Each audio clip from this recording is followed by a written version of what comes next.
Les propos tenus dans cette émission ne reflètent que l'opinion et ou les recherches de la ou les personnes invitées et n'engagent qu'elles.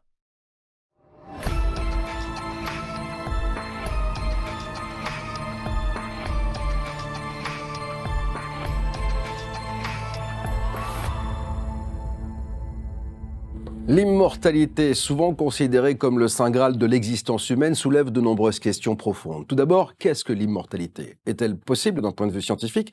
Quelles sont les implications éthiques et morales qui en découlent? Comment la quête de l'immortalité influence-t-elle notre vision de la vie et de la mort? Et peut-on l'envisager sous une autre forme, dans un monde parallèle? En tout cas, c'est ce que pense mon invité. L'immortalité, plus qu'un concept, c'est une réalité.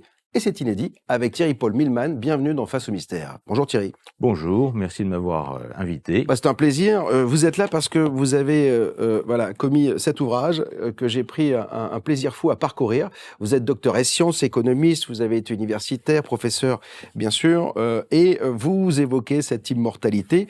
Finalement, ça rejoint assez bien ce que l'on évoque souvent ici sur BTLV, c'est-à-dire cette opposition déjà entre la science matérialiste et immatérialiste, et puis cette possibilité que la conscience soit peut-être ailleurs et qu'il y ait une force quelque part qui nous injecte des informations et qui pourrait peut-être nous nourrir et qui perdurerait après. Alors on va en parler justement.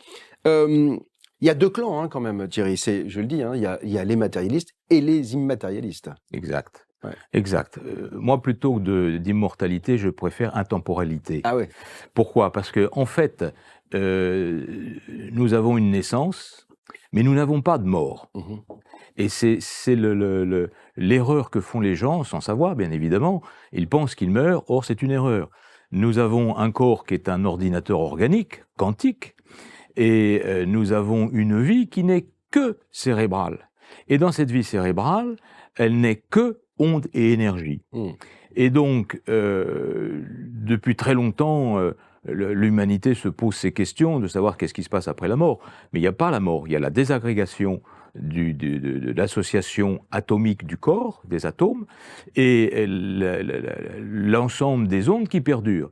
Les premiers à avoir remis, je dirais, cet état de fait en question, c'est l'Institut Max Planck de Berlin, qui a affirmé effectivement que les ondes cérébrales et l'énergie cérébrale perduraient après la désintégration de ce qu'on appelle la mort, pour le commun des mortels, du corps, mais sans savoir comment c'était organisé.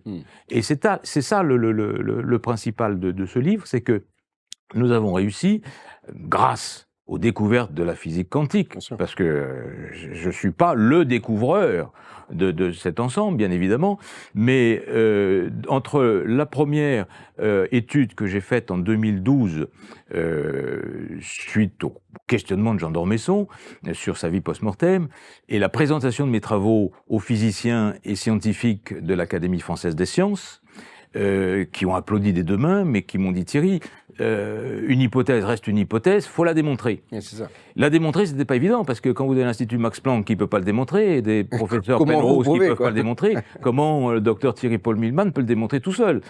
Et puis, 10 ans de recherche, et je suis tombé sur les découvertes d'une loi fondamentale qui est celle de l'onde orbitale de Valence, qui permet de maintenir l'ensemble de nos ondes comme un poisson rouge dans un bocal. Et ce qui fait notre unité de vie réelle.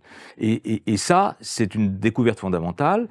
Je me suis orienté dans ce domaine parce que quand on connaît la structure fondamentale de la matière, qui est unie uniquement par ce qu'on appelle des électrons de valence, un électron de valence, c'est un électron qui tourne autour des molécules pour les lier ensemble, comme une ceinture. On les attache. Donc, il n'y a pas de raison que, en partant de ce principe, que la matière puisse tenir ensemble grâce aux électrons de valence et que les ondes ne puissent pas tenir entre elles parce qu'il n'y aurait pas d'onde de valence ou d'onde orbitale. Et les physiciens ont fini par trouver qu'il y avait effectivement des ondes orbitales, des ondes de valence, et si vous voulez, la boucle était bouclée. Alors bien sûr, c'est pas aussi simple que ce que je vous dis là en quelques minutes, et pour bien le comprendre, il faut revenir pratiquement au départ de la construction, de la matière, puis de la matière organique, puis de l'être humain, et savoir comment on fonctionne. Alors, ce qui est très intéressant, bien sûr, c'est tous les travaux sur lesquels la science avance quand même, parce que on dit souvent que les scientifiques sont un peu contre toutes ces idées, etc. Non, on s'aperçoit qu'il y a beaucoup de scientifiques quand même qui sont très ouverts à ces sujets.